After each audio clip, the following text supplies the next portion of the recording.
Hi, my name is ZaKaiRan, and welcome to another one of my outrageously amazing, insanely enlightening master keys of creation about how to be the unlimited source master of divine creation that you truly are to create the joy, love, well-being, and abundance that you desire. You'll find tons more self-empowering goodies to help you become a conscious, deliberate creator of reality at my website, ZaKaiRan.com. So here we go. Imagine you are God.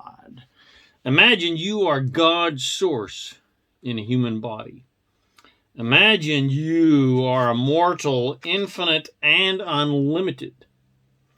Imagine you are perfect in every way, even your supposed human faults. And you have the unlimited power and freedom to create anything you desire. Imagine that. Imagine you are God, or a god, or a goddess.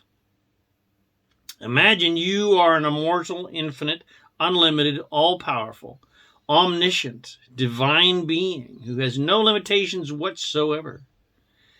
And you can create anything you desire. If you can think of it, if you can imagine it, you can create it. Not a jealous, needy, codependent, insecure God who needs therapy and needs to be worshipped and obeyed and believed in order to feel worthy and godlike. No, that's not you. But a God who is completely sovereign, who doesn't need anyone to be or do anything for them, and doesn't need others to act in certain ways to feel good.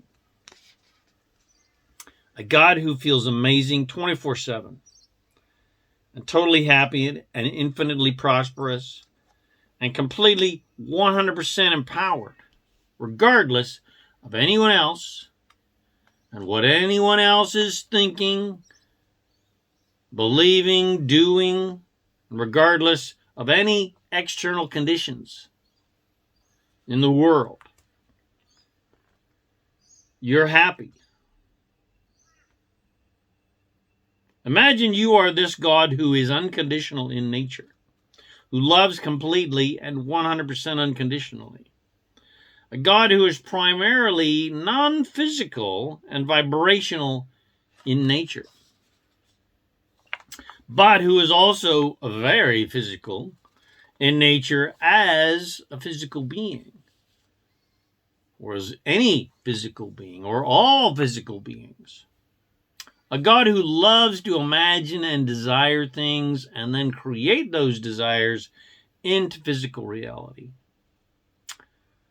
A God who does not need to prove itself to anyone. Well, that God, that goddess, that's who and what you truly are. You are that God. You are that goddess. You are the source of all that is, expressing itself as you, through you. You are God's source playing a role in a grand play as you and through you.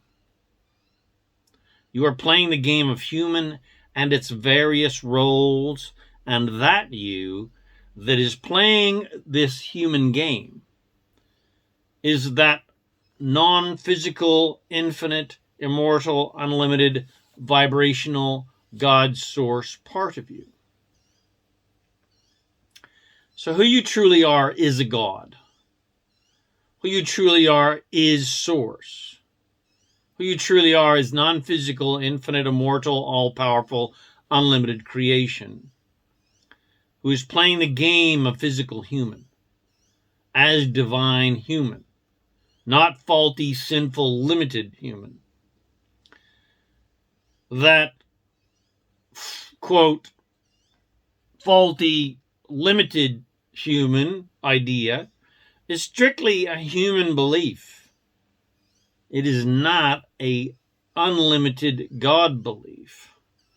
Who you truly are as source sees you as being awesome and magnificent.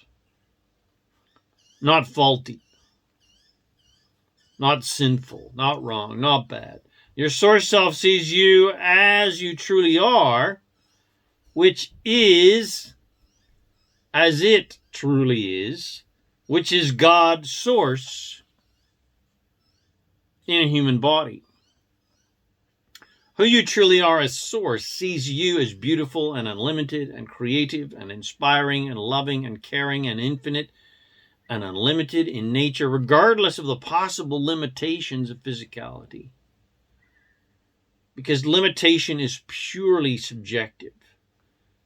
What one person believes to be impossible is believed to be easy by another soul. Who you truly are as source knows you have the full power and freedom to create anything you desire, and is 100% fully committed to helping you do that. Anything you want and anything you can imagine, your source says, great, let's do it. Let's make it. Let's create it. Who you truly are as source does not ever think in any limited ways, ever. If you think, I would like to fly like a bird, your source does not say, sorry, dude, but your body is not built to fly. Your bones are too thick and too heavy, and you have no wings. How are you going to fly? And even if you could somehow defy gravity, well, how will you propel yourself? I mean, that defies the laws of physics. No, that is not how source thinks. Your source does not ever think in limited ways, even if you do. And you will know that your source does not think in limited ways, because when you do think in limited ways, you feel bad. Because your limited thinking is out of alignment with your own source's unlimited thinking. But if you can thoroughly enjoy the thought of flying like Superman without doubting that thought, your source is not only right there with you, but your source is making that happen somehow, some way. In fact, your source is immediately, as soon as you have that thought, flying like Superman, like Superwoman. And your source is reveling in the possibilities of flying like Superman, or flying like Superwoman. Your source is seeing you fly like an eagle. Because even though there are physical laws that govern science, they are not written in stone. Because you, as source, you're the one that wrote those laws and are not limited by physical scientific laws at all. And you, as source, knows the tricks and the cosmic laws and knows sacred geometry and knows how dimensions work, etc., and knows that there is always a workaround to get what you want. And whether or not you actually learn to fly like Superman or not, that's not the point. The point is to not doubt your desires, but to embrace your desires with reckless abandon, like your source does. The point is to not think in limited ways, but to always think in unlimited ways, like your source does. Most of my life, I had a recurring dream that not only I could fly like Superman, but in my dreams I was actually teaching other people to do it, to fly.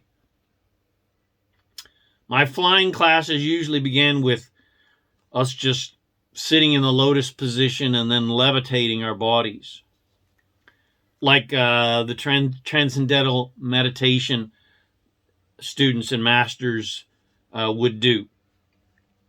And then as I would rise higher, I would straighten out my body and fly like Superman, and my students would do the same thing. There are people now that can fly and teleport their bodies from one place to another right now. I've seen a video of a teenager levitating about 10 feet or 3 meters in the air, being guided by what you could assume would be his mother or his teacher or whatever. And I have a friend that used to fly like Wonder Woman as a child. But as soon as she told someone that she was doing that she was flying through the air like a bird, they laughed and ridiculed her fantastic imaginings, and she then doubted her abilities and was no longer able to fly. And apparently she had a group of friends that used to do it with her. And of course the same thing happened to them. That is the unlimited power of belief and the negative limiting power of doubt. Doubt is the killer of our unlimited power to create anything we desire. And belief and expectation are the basis of unlimited creation. Based on the books, the masters of the Far East, these masters could teleport their bodies from one place to another instantly.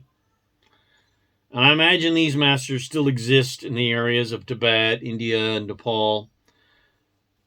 But they don't have Instagram accounts, so you don't know about them. And they live hundreds of years, even thousands of years, not a measly 80 years like normal humans. So how do they do that? How are they able to easily perform what we would call miraculous and magical things? Well, simply with 100% belief and zero doubt. Since living in Australia, I met a person who knew an Aboriginal shaman who could teleport himself from one place to another instantly, as long as he had previously visited there before, so that he could see himself being there. So how was he able to do that?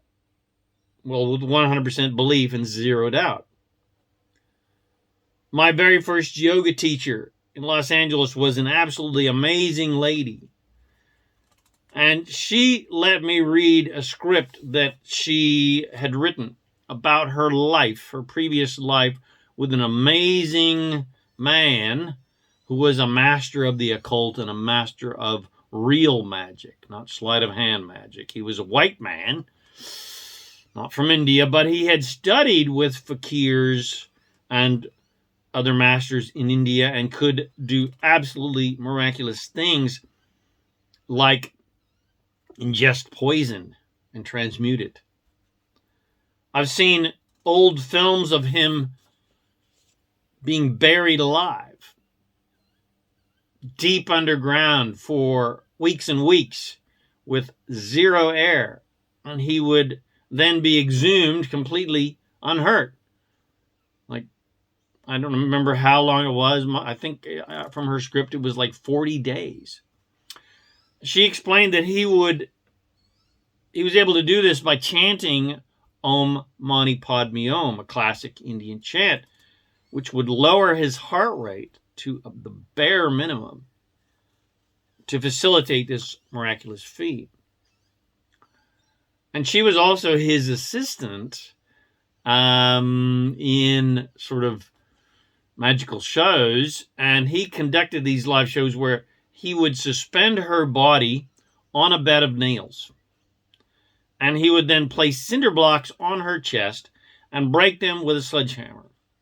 And she said that he levitated her body above the nails, and she could not feel the nails, nor could she feel the blocks of the cinder blocks on her chest because he was levitating them above her. And she also noted that after countless times of him breaking cinder blocks on her chest, not one speck of dust even hit her face. So how was he able to do that? Well, again, 100% belief and zero doubt.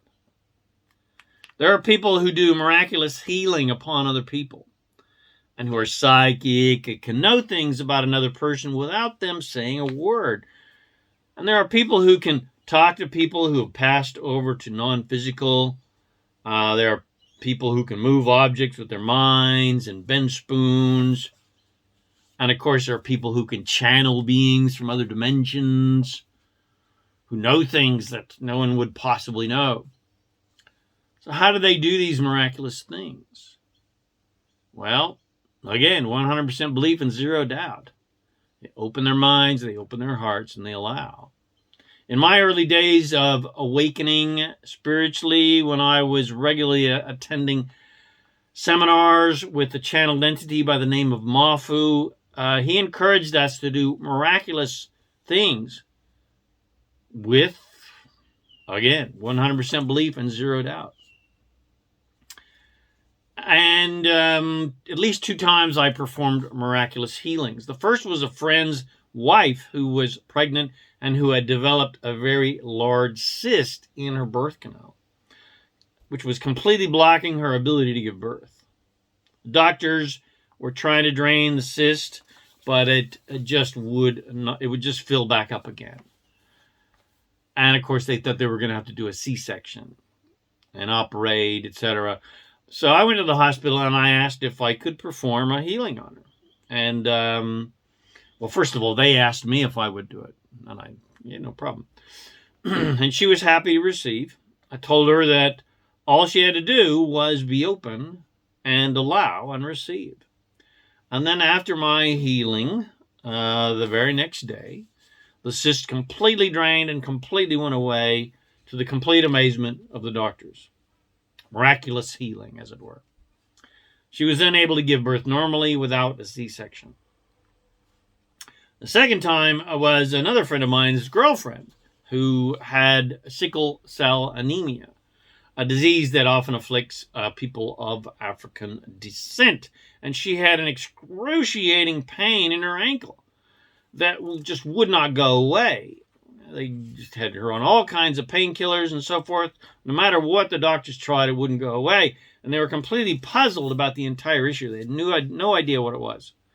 So I visited her in the hospital and similarly as before asked if she was open to me performing a healing, to which she agreed. I then told her to just be open and allow, to which she did. I conducted my healing amongst the comings and goings of nurses and doctors, to which they just silently went about their business without any interference. And then the next day, all the pain went away completely, 100%, and she was discharged. The doctors never knew what the issue was. Now, in both cases, I told these ladies that all they had to do was allow, and the problem would disappear. And they did, and these life-threatening problems miraculously went away. They just allowed themselves to align to source. I didn't probably use those kind of terminologies, but that's essentially what they did. The point is, they did not doubt for a second that I could do it, and they did not doubt that I could do it either. Or that technically that they could heal themselves, because that's exactly what happened. I didn't heal anybody. They healed themselves. I just facilitated a vibration of healing. I just facilitated a vibration of alignment so that all they do is allow that, and it would happen. And when you embrace and allow magic and miracles to happen with zero doubt, magical, miraculous things can and will happen every single day. One of the most profound series of books I read in my early days of awakening and training was Carlos Castaneda's Yaqui Way of Knowledge books, where Don Juan, a Yaqui Indian from the Mexico region, led Carlos through many years of very magical shamanistic training in the desert. One of the things that Don Juan could do was disappear from physical reality and enter another dimension of reality entirely, a place that he called the Nogwal. He basically could ascend to a higher dimension and then return again to our physical third dimension at will. And he trained Carlos to do the same thing. And there are accounts of people ascending in the Bible, such as Enoch and Jesus, and then returning, as Jesus did, to say, hey, dudes and dudettes, being physical is only part of the game, not the whole enchilada. That's a quote that they left out of the Bible. Thousands of people ascend every day, something we call death. They leave their bodies and ascend to higher dimensions every single day. But they don't typically return the same day and say to their buddies, hey, I'm back. Some people have near-death experiences, which is basically the same thing. It's an ascension experience. And then they return to tell people that it's pretty cool in non-physical reality. And there's absolutely nothing to fear. No one's met by Beelzebub to torture them for eternity. But you don't have to die to ascend. Some people astral travel consciously, which is a type of ascension. They leave their body and they travel around. A lot of people astral travel every night, but they're not conscious that they're doing it. They're unconscious travelers. They doubt their dreams as being unreal, even when some dreams feel very, very real. I've had countless dreams of doing miraculous and amazing things that seemed so real, I swear I had actually physically done that. One dream was about flying my cousin's, single engine airplane that was so real, I swear to this day that I did it. Without any training, I took off, flew, and landed an airplane.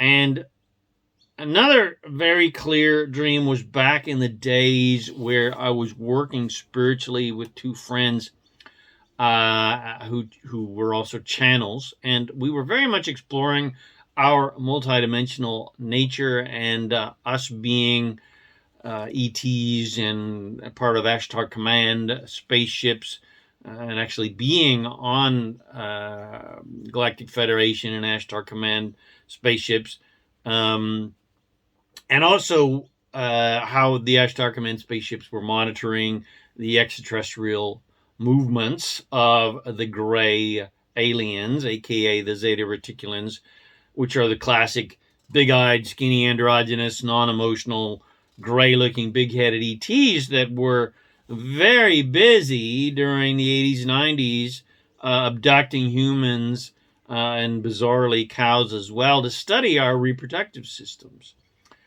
because they are a cloned race who had lost all ability to reproduce naturally and no longer had any sexuality whatsoever, and who had also lost their emotions. They no longer had an emotional body to feel. They were just purely mental beings. And they were doing these shenanigans to combine our genetics with their genetics to create a new hybrid race called the Essassani, because their race, as it was not going to survive our galactic ascension. Because the only way through the dimensional portals, so to speak, is with love. And the Greys lost their ability to love long ago and became solely a mental race due to galactic wars. Anyway, to make a long story short, one night I dreamed that the Greys were trying to kill me. They tried everything. They tried to drown me, dismember me, crush me. I mean, that was a fun one. They tried to burn me. But no matter what they did, I would not die. I just kind of allowed and let them do whatever they needed to do. I didn't fight them or anything. And I didn't die because I am immortal. And of course, that was the point of this so-called dream that was quite possibly an actual experience. To me, it was an actual experience. One designed for me to fully understand my immortality, and for the Greys to understand my and ultimately their own immortal source nature. Because whether they're aware of it or not, they all have souls. But they could only understand all of this mentally. They could not feel it emotionally. Nevertheless, it was a profound experience for me to understand my infinite, unlimited, and immortal source nature, which I already understood, but this really gave me a physical, tangible, and emotional and spiritual experience of that. It was also for them to understand the profound importance of our human body that they specifically needed our genetics for.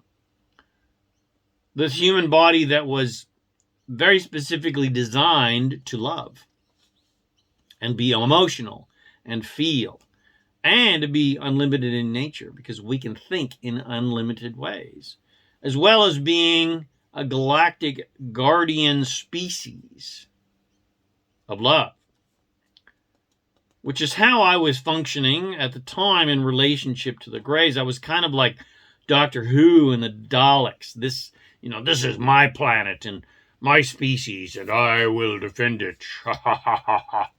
But ultimately, I understood, especially now, that even though the actions of the Greys in abducting humans and emotionlessly experimenting upon us seemed inhumane and immoral and nefarious in nature, and we were like somehow big-ass victims, nevertheless, I understood that everyone involved volunteered for these experiments to help our Grey buddies out. And none of us are actually victims. We all volunteered, at least vibrationally. Including myself, who I had been abducted at a very young age, around the age of 7, but only became conscious of that fact many years later after I moved to Australia and was involved with another channeled entity.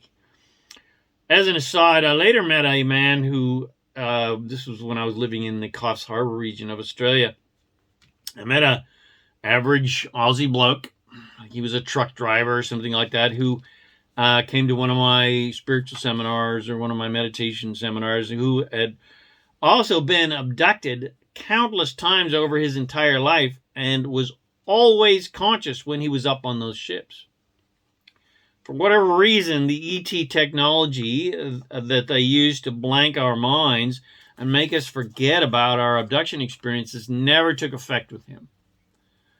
And of course, that was, of utmost profound wonderment to them, because, why isn't it working? Anyway, and his abductions were always very traumatic because, he always fought and resisted. He thought he was a big-ass victim. But as soon as he decided to surrender, because, he couldn't control the situation anyway, he then started to have really amazing experiences up on the ships with the Grey ETs. And there have been countless people that have been abducted and experimented upon by the Greys, but most people are unaware of these experiences. But many have become aware later through hypnosis or other triggers that help them remember. One of the most famous researchers in this field was John E. Mack, as well as Bud Hopkins and David Jacobs, and Dolores Cannon used to do a lot of work with abductees as well. Anyway, I was the only person he ever told about these experiences that he had with the Greys and his abductions, because he knew that if he told anybody else, they would just think he was crazy and they would probably just throw him in the loony bin. But I imagine that his genetics, as well as mine, have helped to create lots of hybrid Essassani kids. So even though I have no human children, I imagine that I have at least a few, possibly many, hybrid kids. Probably got an entire hybrid family. And I'm expecting a hybrid teenager to arrive on my doorstep one day calling me Dad. And I'll keep you posted on that. Anyway, even though those miraculous stories of superpowers and my ET stories and ascension stories seemed like a digression, well, they were used specifically to prove my point, which is there's a lot more going on down here for us supposedly lowly, limited humans than just struggling to survive and struggling to succeed and be happy and be loved and prove our worth. And the big point is that due to our multidimensional, unlimited source nature, struggle is completely optional. Limitation is a choice. It is not something that is mandatory. It's not a written in stone scientific fact. The laws of nature only loosely apply to us gods and goddesses in human bodies, because whatever we can imagine, we can create. Reality is completely subjective based upon the unique perception of each individual. As the classic extraterrestrial Earth mission channeling statement went that many people out there, many ET humans out there will know and remember. They used to say the universe rearranged itself to accommodate your perception of reality or your picture of reality. So basically, we're all the kings and queens of our own unique and magnificent universes. And whatever we say goes in our universe. And nothing anyone else thinks, says, or does has any effect upon our universe unless we decide that they do.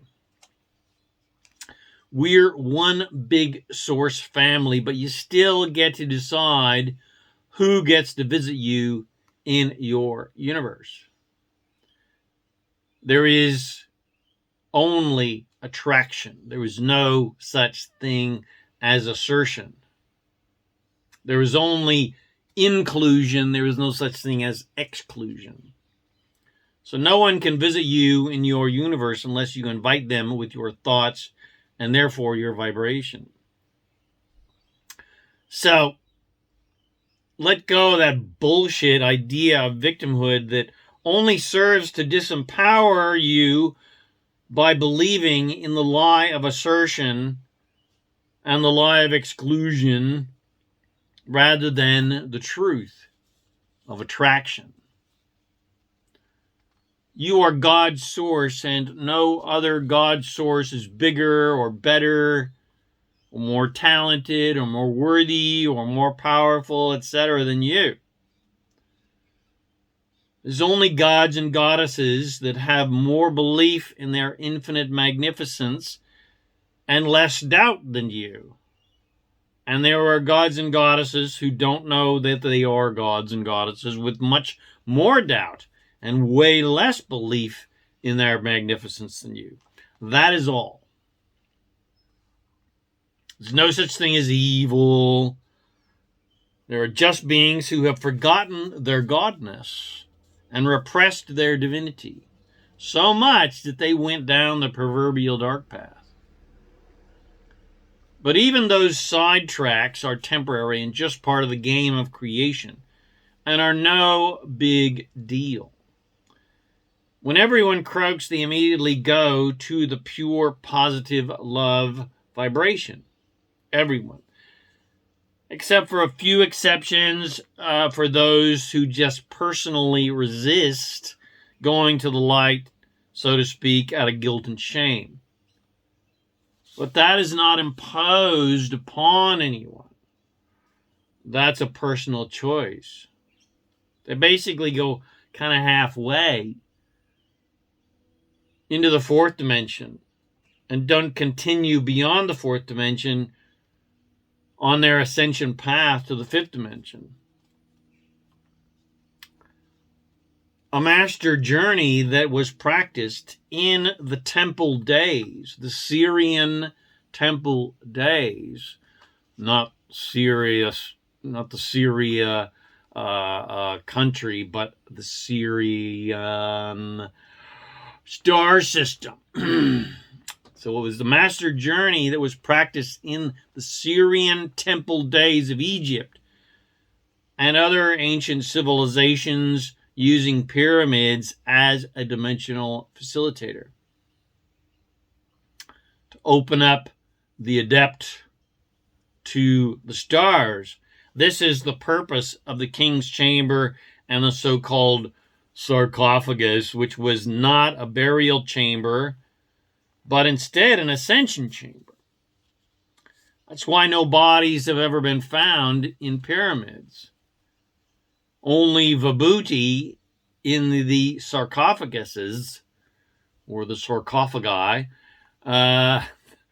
which is a sacred ash left behind when people ascend, which is something that Sai Baba used to manifest in his hands and give to people. And it's basically a secretion from the pineal gland when someone ascends. Anyway, that may, again, seem like another digression, but further emphasizes my point that we are unlimited and multidimensional in nature and not just these human bodies. And we can practice leaving our bodies if we want, so that all fear of death is assuaged, which is what we used to do in the temple days of Egypt, etc., and other times when we practiced shamanism. And like Don Juan, we could train ourselves to leave our bodies and leave physically even and come back at will, which is what we were doing with the pyramids and the shamanistic initiations that people were led through prior to entering a pyramid and an ascension chamber. But as per Don Juan's example, we don't need a big giant stone pyramid to ascend. We can leave anytime we want. You could consciously die and leave permanently without having to die of some horrible disease in order to leave. Or you could pull a Don Juan and come and go as you please. Or you could pull the Aboriginal trick that the Aboriginal shaman used to do and just teleport yourself. Or you could be a master of the Far East and teleport yourself. It's your choice, because you are God. You can do whatever you want. And as God, you don't have to ask permission from anyone to be, do, or have anything that you want to do, be, do, or have in your life. You answer to absolutely no one but your own source self, who you truly are. And your own source self doesn't even impose anything upon you as the you that is a human. Doesn't judge you ever. Doesn't say you need to do this, you should do this, and if you don't do that, you're a bad boy and need spanking, or you're a bad girl and you need spanking. Never, ever, ever. There's no separation between you as a physical human and you as source. It's only a perception that humans have.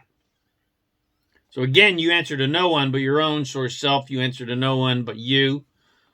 You can be, do, and have anything you want. You can make any choice you want. And there's no such thing as a judgmental force that is judging your behavior. And your only real choice in life is whether you're going to be in alignment with who you truly are as source by thinking unlimited, good feeling, joyful, loving, unlimited oriented thoughts, or will you be out of alignment with who you truly are as source by thinking limited, bad feeling, judgmental, doubtful oriented thoughts? That's your daily and moment-to-moment choice of mastery every single day of your life, which basically boils down to, do I want to be happy or not? Since I choose happiness, then I had better get into alignment and stay in alignment with my source and my unlimited, infinite, immortal, positive, unconditionally loving nature. So, imagine that you are God. The kind of God, goddess that you would imagine yourself would be. A gentle, caring, non-judgmental, unconditionally loving, and allowing, inclusive God, goddess, who has no limitations, who is all-powerful, but would only use that unlimited power for good. The kind of God that wouldn't hurt a fly. The kind of God that would not judge even the worst of the worst as being wrong, bad, or evil. The kind of God that only sees the goodness in all things, in all people, and all creatures.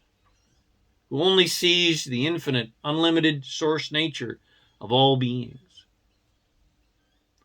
That's who and what you truly are as source. Who is expressing itself in your human body as you. So, go now and be that God, goddess that you truly are. Most of all, have fun doing it.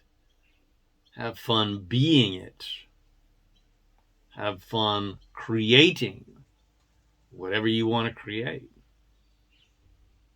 Have fun being the God, Goddess, all that is that you truly are in a human body. Because that is your purpose in life, to be the awesome, infinite God of joy that you truly are. To be the unlimited Goddess of love that you truly are.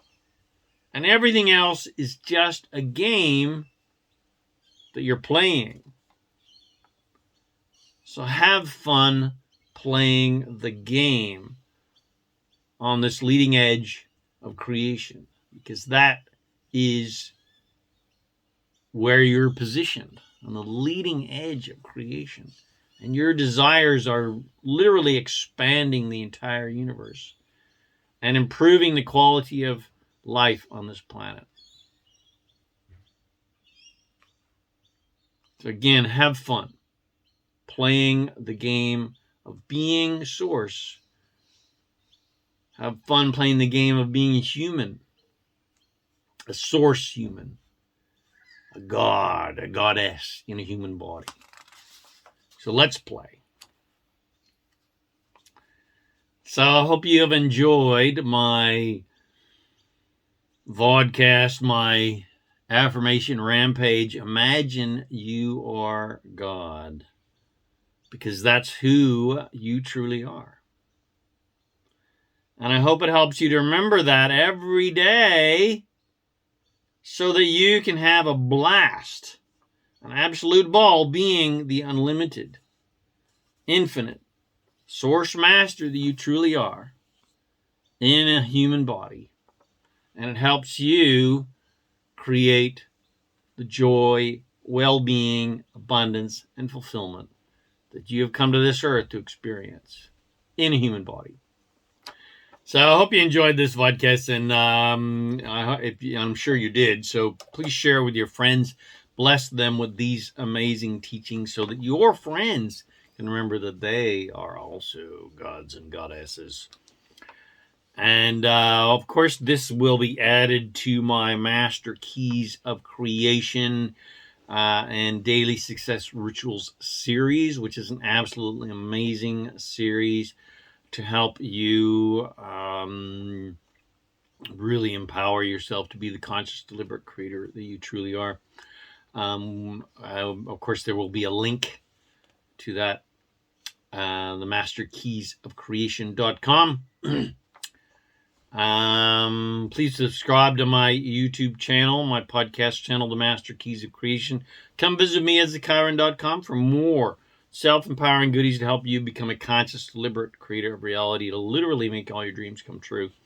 My name is ZaKaiRan, and I'm here to help you remember that you are an unlimited master of divine creation, and you have the power and freedom to create the joy, love, well-being, and abundance that you desire.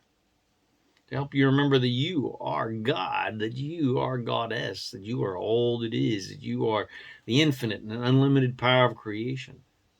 Anyway, thanks again for watching this video or listening to this podcast, and I wish you immense joy and abundance on your magnificent journey of divine creation. And, of course, remember to make life a holiday.